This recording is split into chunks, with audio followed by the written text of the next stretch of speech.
ভাইয়া, জোরে করো, বাবা চলে আসবে। ভাইয়া হেসে বলল, বোন, জোরে করলে তো সমস্যা হবে। আমি কিছুটা উৎকুণ্ঠিত হয়ে বললাম, বাবা যদি চলে আসে তাহলে কিন্তু খুব খারাপ হবে। তারপরেও ভাইয়া ধীরে ধীরে করতে থাকল। তখন আমি আবার বললাম, ভাইয়া জোরে করো। ভাইয়া আমার দিকে তাকালো, হালকা হাসি মুখে বলল, বোন, তুই বুঝবি না, জোরে করলে সমস্যা হবে। আমি অস্থির হয়ে তাকিয়ে রইলাম। মনে মনে ভয় আর কৌতূহল একসাথে ছড়িয়ে পড়ল। তো বন্ধুরা, আমি এখন আপনাদের শুরু থেকে সম্পূর্ণ এই সত্য ঘটনাটি বলবো। আর আপনারা কিন্তু ভুলেও ভিডিওটি টেনে টেনে দেখবেন না, তাহলে কিন্তু আসল ঘটনাটি বুঝতে পারবেন না। বন্ধুরা, আমার নাম চম্পা, আমি ক্লাস 9-এ পড়ি। কিন্তু আমাকে দেখে কেউ সহজে বোঝে না যে আমি 9-এ পড়াশোনা করি, কারণ আমার উচ্চতা একটু বেশি, স্বাস্থ্য ভালো এবং অল্প বয়সেই আমি বেশ লম্বা হয়ে গিয়েছি। আমি দেখতে খুবই সুন্দরী, তাই স্কুলে অনেক ছেলে আমাকে পছন্দ করত। কিন্তু আমি কাউকে বিশেষ পাত্তা দিই না। আমাদের পরিবারের মধ্যে আমার বড় ভাই স্বাধীন আছেন। সে আমার থেকেও সুন্দর, তার গায়ের রং উজ্জ্বল, চেহারা আকর্ষণীয়, আর সে অত্যন্ত স্মার্ট। যে কোনো মেয়েকে সে সহজেই মুগ্ধ করতে পারে। আমার বড় ভাই স্বাধীনকে দেখে অনেকেই ভাবতে পারে যে সে আমার থেকে অনেক বড়, কিন্তু সত্যি কথা বলতে সে আমার থেকে মাত্র 2 বছর বড় এবং পড়াশোনার দিক থেকে 2 ক্লাস এগিয়ে। আমাদের বাড়িতে 3টি ঘর আছে। একটি ঘরে মা বাবা, একটি ঘরে আমি, আর একটি ঘরে আমার ভাই থাকে। একদিন আমি আমার বান্ধবীর বাড়িতে গিয়েছিলাম।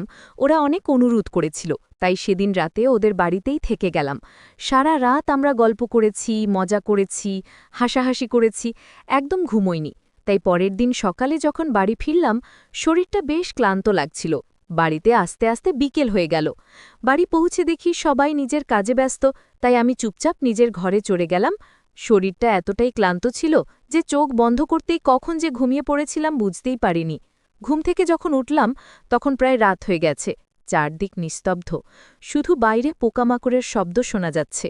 গরমের সময় ছিল, তাই ঘুম থেকে উঠেই বুঝলাম শরীরটা পুরো ঘামে ভিজে গেছে। অসহ্য গরম লাগছিল, তাই বিন্দুমাত্র দেরি না করে বাথরুমে চলে গেলাম গোসল করতে। আমি গোসল করতে ঢুকলাম। ঠান্ডা পানির ছোঁয়ায় শরীরটা যেন এক মুহূর্তে হালকা হয়ে গেল। গরমের দিনে এমন গোসল সত্যিই আরামদায়ক। কিন্তু হঠাৎ করে পানির ধারা থেমে গেল। আমি অবাক হয়ে তাকালাম। এক ফোঁটা পানি পড়ছে না। বুঝতে পারলাম ট্যাঙ্কির পানি শেষ হয়ে গেছে। আমাদের বাড়িতে মোটরের সুইচটা থাকে ভাইয়ার ঘরে, তাই একটু অস্বস্তি হলেও আমাকে ওর ঘরেই যেতে হবে। আমি তাড়াতাড়ি তোয়ালে জড়িয়ে বেরিয়ে এলাম। ভাইয়ার ঘরের দরজার কাছে দেখি ও ঘুমিয়ে আছে। ঘরে হালকা বাতাস বইছে, টেবিলের ল্যাম্পটা জ্বলছে। আমি ধীরে ধীরে ঢুকে মোটরের সুইচটা অন করে দিলাম। কিন্তু সুইচ দেওয়ার পর হঠাৎ খেয়াল করলাম ভাইয়া নড়ে উঠেছে। ওর চোখ আধা খোলা, মনে হলো ঘুম ভেঙে গেছে। আমি একটু অপ্রস্তুত হয়ে বললাম, ভাইয়া, ট্যাঙ্কির পানি শেষ হয়ে গিয়েছিল, তাই মোটরটা অন করলাম। সে চোখ মেলে তাকিয়ে হালকা হাসল। ও ঠিক আছে, কোনো সমস্যা নেই। আমি মাথা নেড়ে দ্রুত বাথরুমে ফিরে এলাম। কিন্তু জানো বন্ধুরা, এরপর থেকে আমার মনে হচ্ছিল যখন আমি ভাইয়ার ঘরে ঢুকেছিলাম ও যেন আগেই জেগেছিল। ভাইয়ার ঘর থেকে ফিরে আমি আবার গোসল করতে গেলাম। ঘরে তখন নিস্তব্ধতা, শুধু ঝর্নার পানির শব্দটা যেন অদ্ভুতভাবে কানে বাজছিল। কিছুক্ষণ পর হঠাৎ মনে হলো যেন কেউ দরজার ওপাশে দাঁড়িয়ে আছে। আমি প্রথমে গুরুত্ব দিলাম না, ভাবলাম হয়তো আমারই ভুল হচ্ছে। কিন্তু কয়েক সেকেন্ড পর চোখ পড়ল দরজার নিচে। স্পষ্ট দেখা গেল একজোড়া ছায়া পায়ের মতন দেখতে ধীরে ধীরে নড়ছে। আমার হাত পা ঠান্ডা হয়ে গেল। আমি থেমে গিয়ে কম্পা গলায় বললাম, কে ওখানে?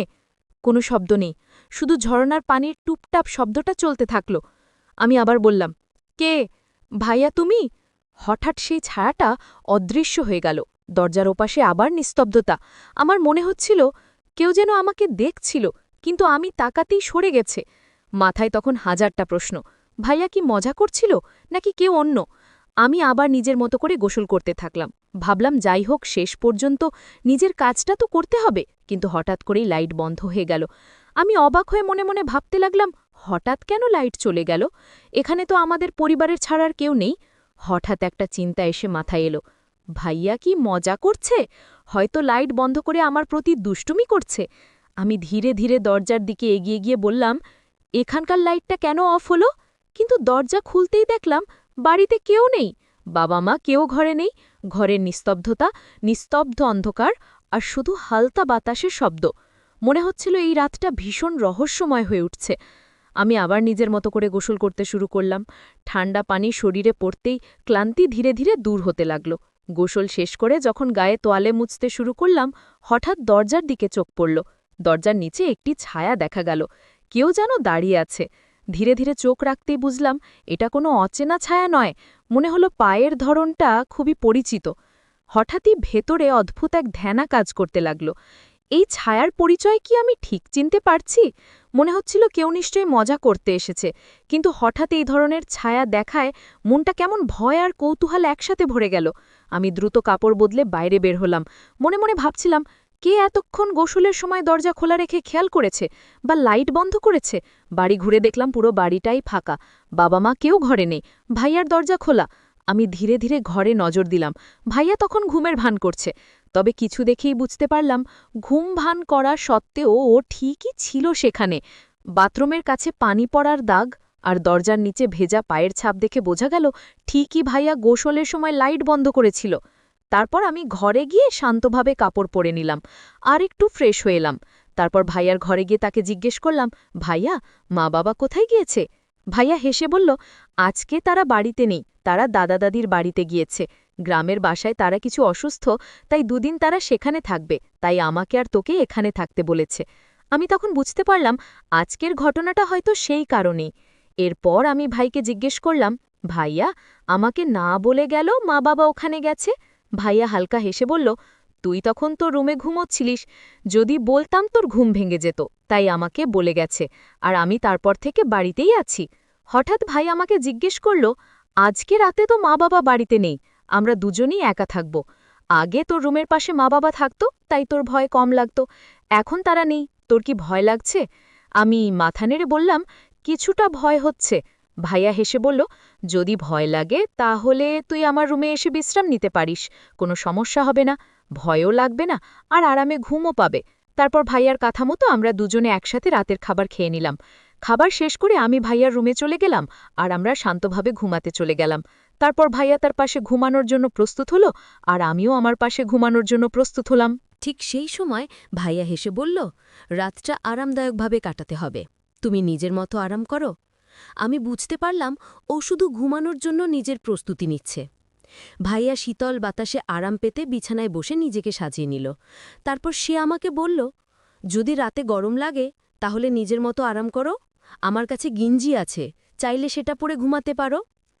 আমি হালকা হেসে মাথা নেড়ে সম্মত হলাম। এরপর আমরা দুজনে শান্তভাবে বিছানায় শুয়ে পড়লাম। ঘরের নিস্তব্ধতার হালকা বাতাস আমাদের ঘুমের মাঝে এক অদ্ভুত শান্তি নিয়ে এসেছে। তারপর আমরা দুজনে বিছানায় শুয়ে পড়লাম। ঘরের নিস্তব্ধতা যেন আরও গভীর হয়ে গিয়েছিল। বাইরে বাতাস হালকা ঝাপসা বইছে, আর শুধু কখনো দূরের ঘড়ির টিকটিক শব্দ শোনা যাচ্ছিল। আমি চোখ বন্ধ করেও মনে হচ্ছিল কোনো অদ্ভুত নীরবতা ঘরে ভেসে বেড়াচ্ছে। হঠাৎ মনে হলো ঘরের কোণা থেকে যেন একটি অদ্ভুত ছায়া নড়ছে। হৃদয়টা দ্রুত ধকধক করতে লাগল। ভাইয়া পাশে থাকা সত্ত্বেও এক অজানা শীতলতা যেন শরীরের ভিতর দিয়ে ছড়িয়ে পড়ল। কিছুক্ষণ নিস্তব্ধতার পর আমি নিজেকে বললাম, হয়তো এটা শুধু কল্পনা, কিছুই নেই। কিন্তু মনে হচ্ছিল কেউ বা কিছু আমাকে নজরে রাখছে। ঘরে আলো ছায়ার খেলা, বাতাসের হালকা শব্দ, সব মিলিয়ে এক অদ্ভুত রহস্যময় অনুভূতি তৈরি করছে। আমি চুপচাপ শুয়ে থেকে সেই নিস্তব্ধতা ভেঙে কোনোটাই না ভাঙার চেষ্টা করলাম। তখনই মনে হলো, এই রাত, এই অদ্ভুত নীরবতা আর এই ছায়া শুধু একটি শুরু।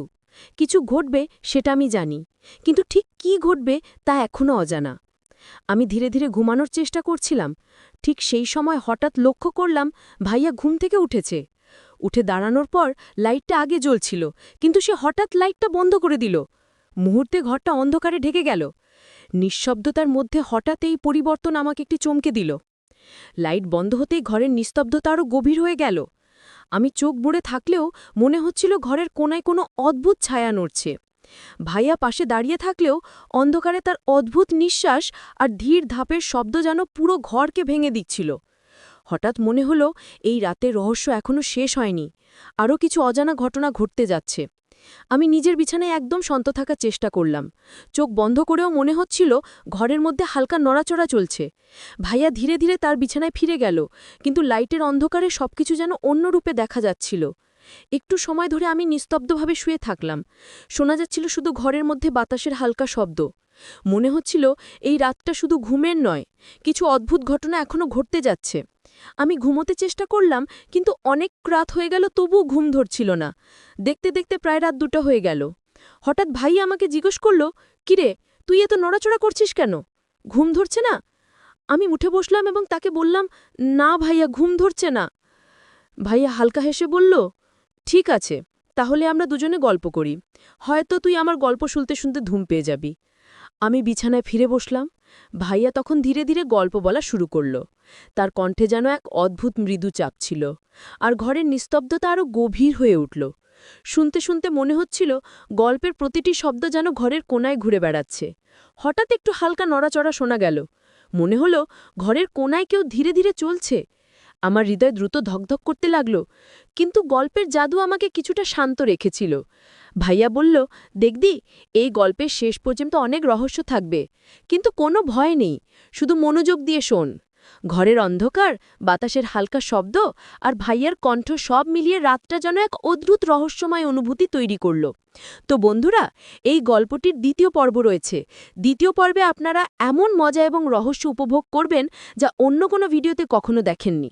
যদি দ্বিতীয় পর্বটি পেতে চান, তাহলে অবশ্যই চ্যানেলটি সাবস্ক্রাইব করুন এবং পাশে থাকা নোটিফিকেশন বেলটি অন করে রাখুন।